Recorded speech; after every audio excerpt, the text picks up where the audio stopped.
வணக்கம், என் பேர் லாவண்யா. பேய்க்குட்டு மூவியோட டைரக்டர். பேய்க்குட்டு மூவி தியேட்டர் ரிலீஸ் ஆகி, ஓடிடியில் ரிலீஸ் ஆகி, இப்போ யூடியூப் சேனல் ரிலீஸ் ஆயிருக்கு. கண்டிப்பா பாருங்க. நம்மளோட லைஃப்ல ஏதோ ஒரு ஸ்பெசிபிக் பர்சன் வேணும், இல்லை ஒரு லவ் அட்ராக்ஷன், இல்லை ஒரு மேரேஜுக்கு அட்ராக்ஷன் பண்ணிட்டு இருக்கோம். ஐ மீன் அதை அடையணும்னு ஆசைப்படுறோம்.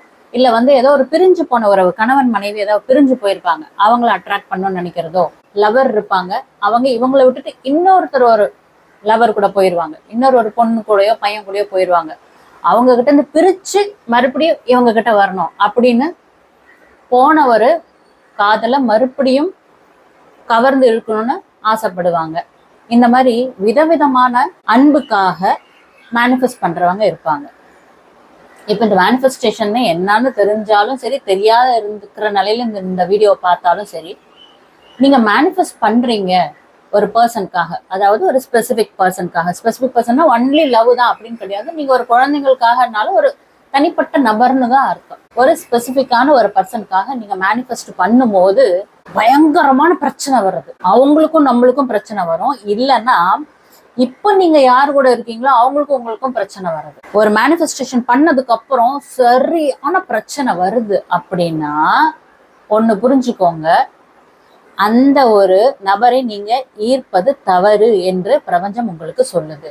கொஞ்சம் யோசிங்க, ஏன் அந்த மாதிரி ஒரு மெசேஜ் வருது யூனிவர்ஸ் கிட்ட இருந்து அப்படின்னா, ஒன்னா அந்த பர்சனே நெகட்டிவா இருப்பாங்க, இல்லைன்னா அந்த பர்சன் உங்க லைஃப்ல வந்தா உங்க வாழ்க்கை காலி ஆயிடும் அப்படின்னு சொல்றாங்க, இல்லைன்னா நீங்க நெகட்டிவா இருக்கீங்கன்னு அர்த்தம், நெகட்டிவ் ஃப்ரீக்வன்சில இருக்கீங்க. அதனால அந்த பர்சனை நீங்க ஈர்க்கும் போது உங்களோட வாழ்க்கை வீணாயிடும். இல்ல இந்த ரிலேஷன்ஷிப் இருக்கு இல்லையா, அதுக்குள்ளார நிறைய முடிச்சுகள்னா நிறைய தொந்தரவுகள் உள்ளார இருக்கு அப்படிங்கிற ஒரு அலர்ட் மெசேஜா கூட இருக்கும். ஸோ ஏதாவது ஒரு விஷயத்த, ஒரு ஸ்பெசிபிக் பர்சனை நீங்க அட்ராக்ட் பண்றீங்க. இப்ப நான் சொன்ன கேட்டகரியில யாரா இருந்தாலும் நீங்க அட்ராக்ட் பண்ணணும்னு மேனிஃபெஸ்ட் பண்ண உடனே எனி டெக்னிக்ஸ் நீங்க யூஸ் பண்றீங்க, மேனிஃபெஸ்டேஷன் வச்சுக்கோங்க. ஒவ்வொரு தடவையும் இந்த பிரச்சனை வந்துகிட்டே இருக்கும். ஒரு மேனிஃபெஸ்டேஷன் பண்ணுவீங்க, உடனே வீட்டுல அதே மாதிரி ஒரு சண்டை வரும். மறுபடியும் அதே கொஞ்ச நாள் கழிச்சுட்டு அதே பர்சனுக்கு மறுபடியும் மேனிஃபெஸ்ட் பண்றீங்க, அதே மாதிரி சண்டை மறுபடியும் திருப்பி நடக்கும். கொஞ்ச நாள் கழிச்சுட்டு மறுபடியும் அதே ஒரு பர்சனுக்காக நீங்க மேனிஃபெஸ்ட் பண்றீங்க, மறுபடியும் அதே மாதிரி ஒரு பிரச்சனை நடக்கும். அப்படின்னு என்ன அர்த்தம்? அந்த பர்சனுக்கும் உங்களுக்கு செட் ஆகாது, விட்டுருன்னு அர்த்தம். அது உங்க வாழ்க்கை நாசமாயிரும்னு அர்த்தம். சரியா? அது எந்த மாதிரி உறவா வேணா இருக்கலாம்.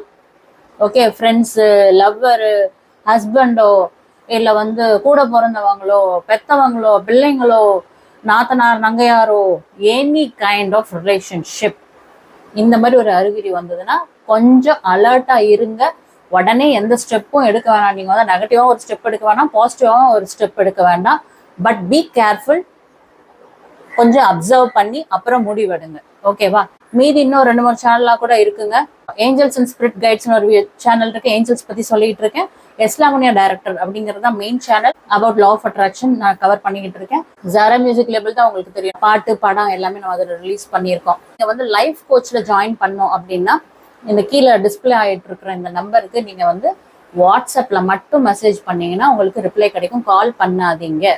ஸோ இது எவ்ரி மந்த் ஜாயின் பண்ணலாம். நீங்க every month new batch start ஆகுது. ஸோ எனி டைம் நீங்க ஜாயின் பண்ணீங்கன்னா நீங்க அடுத்த மந்த்ல நீங்க நியூவா ஜாயின் பண்ணிக்கலாம். எனக்கும் சேனலுக்கு ரொம்ப சப்போர்ட் பண்ணிருக்கேன். உங்களுக்கும் இந்த பிரபஞ்சத்திற்கும் கோடான கோடி நன்றி. பாய்.